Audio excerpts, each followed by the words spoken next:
അബിൻ വർക്കി വിജയിച്ചു എന്നുള്ള വളരെ പ്രധാനപ്പെട്ട വിവരമുണ്ട്. അബിൻ വർക്കി ജയിച്ചിരിക്കുന്നു 18,011 വോട്ടുകൾക്ക്. അബിൻ വർക്കിയെ വളരെ നേരത്തെ തന്നെ എന്തോ വിജയിപ്പിച്ചതാണ്. അത് ശ്രദ്ധിച്ചില്ല എന്ന് തോന്നുന്നു. വീണ്ടും വീണ്ടും അബിൻ വർക്കിയെ വിജയിപ്പിക്കുന്നുണ്ട്. മണലൂരിലാണ് ഇപ്പോൾ ഒരു ട്വിസ്റ്റ് ക്ലൈമാക്സ് നടക്കുന്നത്. മണലൂരിൽ ക്ലൈമാക്സിലേക്ക് പോകുമ്പോൾ സി രവീന്ദ്രനാഥിന്റെ ലീഡ് കേവലം 675 മാത്രമാണ്. ഒരു പക്ഷേ ജയിച്ചാൽ ഈ മന്ത്രിസഭയിലെ ഒരു പ്രധാന മുഖമാകാവുന്ന ആളായിരുന്നു TN പ്രതാപൻ എന്ന് വേണം കരുതാൻ. TN പ്രതാപൻ പക്ഷേ ഓരോ ഘട്ടത്തിലും, അതായത് മണലൂരിൽ നമ്മൾ വോട്ടെണ്ണൽ ആരംഭിച്ചപ്പോൾ മുതൽ 8 മണി മുതൽ നമുക്ക് മാറ്റി മാറ്റി പറയേണ്ടതായി വന്നിട്ടുണ്ട്. ചെറിയ ഭൂരിപക്ഷം, അതായത് ചെറിയ ലീഡാണ്. ആര് മുന്നിലെത്തിയാലും, TN പ്രതാപൻ മുന്നിലെത്തിയാലും രവീന്ദ്രനാഥ് മുന്നിലെത്തിയാലും നമുക്ക് നൽകാൻ സാധിച്ചു. ഇപ്പോൾ ഏറ്റവും ഒടുവിലത്തെ രവീന്ദ്രനാഥ് മുന്നിലാണ്. അല്പം നേട്ടം മാത്രമേ ഉള്ളൂ. അത് ക്ലൈമാക്സിലേക്ക് വരുന്നതേ ഉള്ളൂ. ഇപ്പോ കൊട്ടാരക്കരയിൽ ബാലഗോപാൽ 2075 വോട്ടുകൾക്ക് ഐഷ പോറ്റിയേക്കാൾ ബാലഗോപാൽ മുന്നിലാണ് എന്ന് വേണം കരുതാൻ. അവിടെ ചില കാര്യങ്ങളുണ്ട്. ഈ CR രശ്മി എന്ന് പറയുന്ന അവിടുത്തെ സ്ഥാനാർത്ഥി, അതായത് UDF ൽ നിന്ന് പോയി BJPയുടെ ഭാഗമായി അവർ പിടിച്ച വോട്ടുകളാണ് ഞാൻ മനസ്സിലാക്കുന്നത്.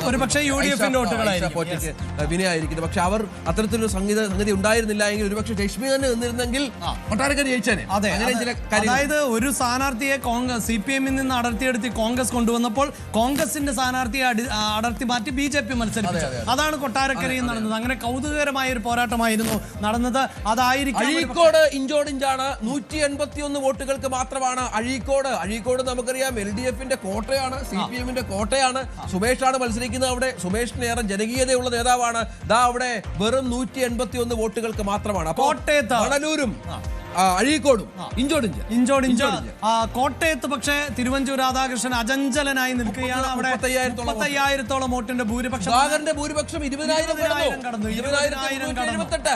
ജീസ്ബാഗിന്റെ ഭൂരിപക്ഷം 20,378. സതീഷ് കൊച്ചുപറമ്പിൽ കോന്നിയിൽ 417 വോട്ടുകൾക്ക് മുന്നിൽ. ഫോട്ടോ ഫിനിഷിലായിരിക്കും ഒരു പക്ഷേ കോന്നിയിലെ ഫലം അറിയേണ്ടത്. അങ്ങനെ പത്തനംതിട്ട തൂത്തുവാരാൻ പറ്റുമോ, പത്തനംതിട്ട തൂത്തുവാരാൻ സാധിക്കുമോ എന്നതാണ് ഇനി UDF ക്യാമ്പുകളെ. അത്ഭുതങ്ങളാണ് അഭിലാഷ് സംഭവിക്കുന്നത്. നമ്മൾ പ്രതീക്ഷിക്കാൻ നമ്മളൊക്കെ നടത്തിയ സർവേ ഒക്കെ വെറും പാഴ് സർവേകളായി. ഞാൻ നടത്തിയ സർവേ അത്ര പാഴൊന്നുമല്ല.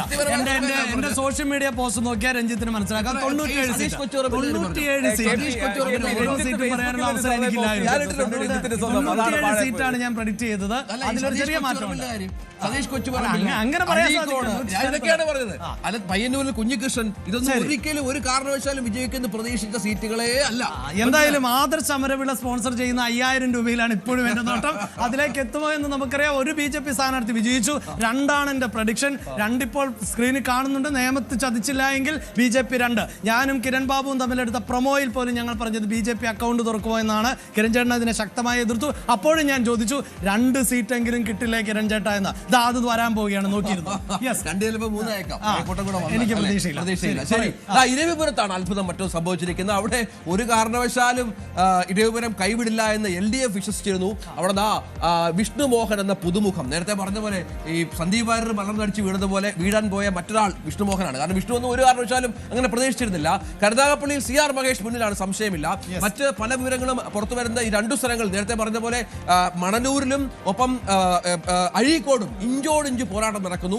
കഴക്കൂട്ടത്തും സമാനമായി തന്നെ വലിയ വോട്ടുകളുടെ വ്യത്യാസമില്ല. കടകംപള്ളി സുരേന്ദ്രനും മുരളീധരനും തമ്മിൽ എന്ന് മനസ്സിലാക്കണം. കരുനാഗപ്പള്ളിയിൽ CR മഹേഷിന്റെ ഭൂരിപക്ഷം 25,000 കടന്നു. 25,866 CR മഹേഷ് എത്തുന്നു. ഷിബു ബേബി ജോൺ ചവറയിൽ 18,573 വോട്ടുകൾക്ക് വിജയിച്ചിരിക്കുന്നു.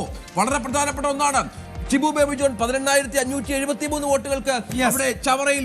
RSPയുടെ ഒരു തിരിച്ചുവരവ്, ഷിബു ബേബി ജോണിന്റെ ഒരു തിരിച്ചുവരവ്. അവിടെയും എനിക്ക് സംശയമുണ്ടാകുന്നത് ഇനി ഷിബു ബേബി ജോണിനും കൊടുക്കണമല്ലോ മന്ത്രിസ്ഥാനം എന്നതാണ്. എന്തായാലും മന്ത്രിസ്ഥാനങ്ങൾ കൊണ്ട് എങ്ങനെ ഇതിനെ വീതം വെക്കും എന്നതായിരിക്കാം ഇനി കോൺഗ്രസിനെ അലട്ടാൻ പോകുന്നത്. എല്ലാ ഘടകകക്ഷി നേതാക്കളും ഘടകകക്ഷികളും മിന്നുന്ന വിജയം നേടിയാണ്. 23,377 വോട്ടുകൾക്ക് ഹരിപ്പാട് ജയിച്ചു. 23,377 വോട്ടുകൾക്ക് രമേശൻ.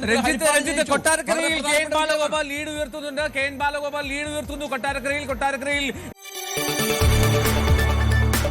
കൂടുതൽ വാർത്തകൾക്ക് News 18 Keralam YouTube channel subscribe ചെയ്യുക.